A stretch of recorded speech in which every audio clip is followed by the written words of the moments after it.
Ya, bismillahirrahmanirrahim. Assalamualaikum warahmatullahi wabarakatuh. Bapak Ibu, bertemu kembali dengan saya Ardi pada tutorial online mata kuliah manajemen dengan kode EKMA 4116.53 ini ya. Pada kali ini kita bertemu di sesi 8 yang merupakan sesi terakhir pada tutorial online Universitas Terbuka ini. Nilai tutorial ini akan membantu Bapak Ibu apabila nilai Bapak Ibu di UTS dan UAS di mata kuliah ini kurang, sehingga diperlukan keseriusan Bapak Ibu dalam mengerjakan baik itu tugas maupun diskusi. Saya ucapkan terima kasih bagi Bapak Ibu yang sudah mengerjakan tugas dan diskusi dengan baik. Saya harapkan nilai yang saya berikan sesuai dengan apa yang Bapak Ibu kerjakan dan juga diharapkan ya. Nah, pada sesi ke-8 ini Bapak Ibu mempelajari tentang faktor pendukung revolusi digital, kondisi digital di Indonesia, kemudian usaha berbasis digital di Indonesia, karakteristik bisnis era digital, dan penciptaan nilai di era digital diantaranya melalui media sosial. Jadi Bapak Ibu, kalau Bapak Ibu perhatikan perkembangan, jadi judulnya sesi 8 ini adalah manajemen era digital ya. Bila Bapak Ibu perhatikan perkembangan teknologi, ternyata loncatannya itu sangat tinggi pada 200 tahun ke belakang. Jadi dari zaman kereta kuda sampai pesawat terbang saat ini itu hanya 200 tahun.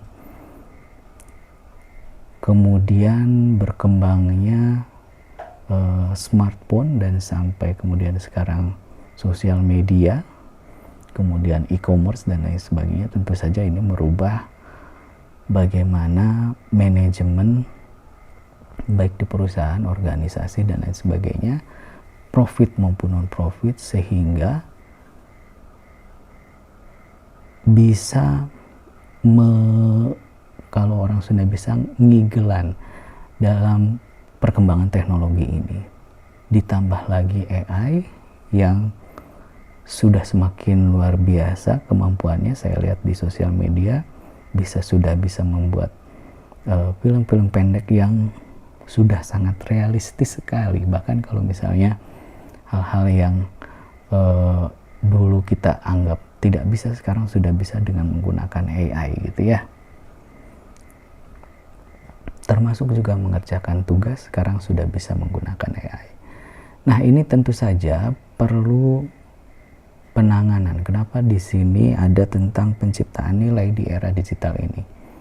Karena kalau Bapak Ibu perhatikan setelah COVID-19 beberapa tahun ke belakang, ini kita perubahan total yang sempat meriset perkembangan baik itu di kehidupan sosial, perdagangan dan lain sebagainya.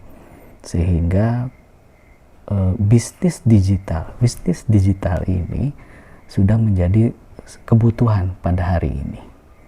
Nah, tentu saja pengelolaan manajemen dalam zaman bisnis digital ini memerlukan hal-hal baru yang tidak cukup hanya mengandalkan ilmu-ilmu manajemen yang sebelumnya tidak memperhatikan hal-hal tersebut. Utamanya adalah apabila kita memperhatikan bagaimana bisnis manajemen ini bisa mengelola tidak hanya menambah manfaat dari digital ini, tapi juga menekan efek samping yang tidak baik ya. Contoh begini, COVID berkembang bisnis tentang pembelajaran digital, baik melalui Zoom, kemudian melalui platform-platform pembelajaran yang dilakukan secara daring. Tapi ternyata ada penelitian yang menyebutkan bahwa hal-hal tersebut itu mengurangi kemampuan dari anak atau peserta didik. Hal ini adalah sesuatu hal yang tentu saja merupakan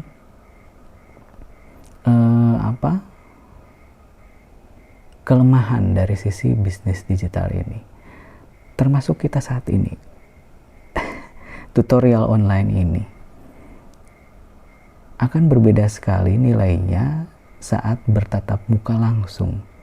Tapi dengan secara daring seperti ini, saya berbicara di depan kamera, Bapak Ibu melihat saya berbicara, kemudian Bapak Ibu mengerjakan tugas tanpa pernah ada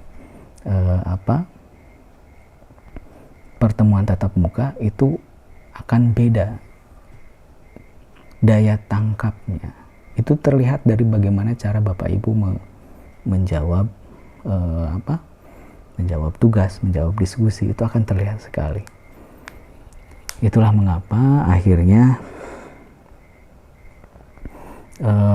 perlu pengembangan penciptaan nilai di era digital ini, sehingga akhirnya medsos bagaimana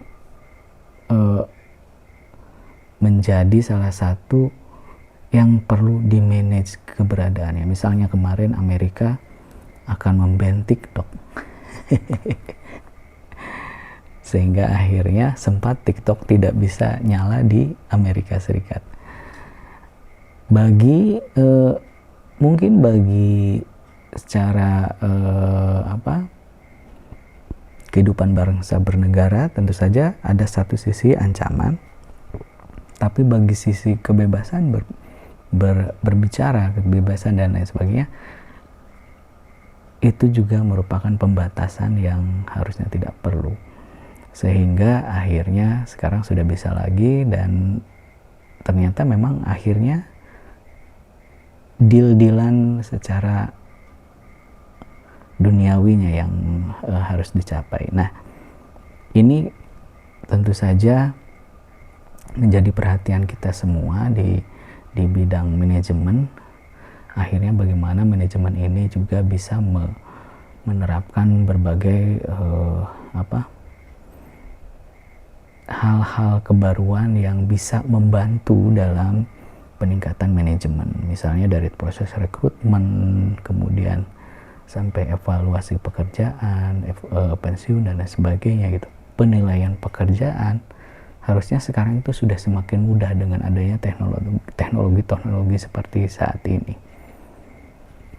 Begitu mungkin yang bisa saya sampaikan. Saya sampaikan juga mohon maaf apabila ada kekurangan dari saya, terutama dalam mengantarkan Bapak Ibu di setiap sesi ataupun pada nilai baik tugas maupun diskusi. Mohon dimaafkan. Semoga apa yang kita lakukan bermanfaat bagi diri saya dan juga khususnya bagi Bapak Ibu semuanya ya. Jadi kita sudah dalam tanda petik capai waktu, capai tenaga, pikiran, harus bermanfaat. Jangan sampai mubazir dengan tidak memperoleh apa-apa setelah ini. Begitu mungkin yang bisa saya sampaikan. Terima kasih. Wabillahi taufiq wal hidayah. Wassalamualaikum warahmatullahi wabarakatuh.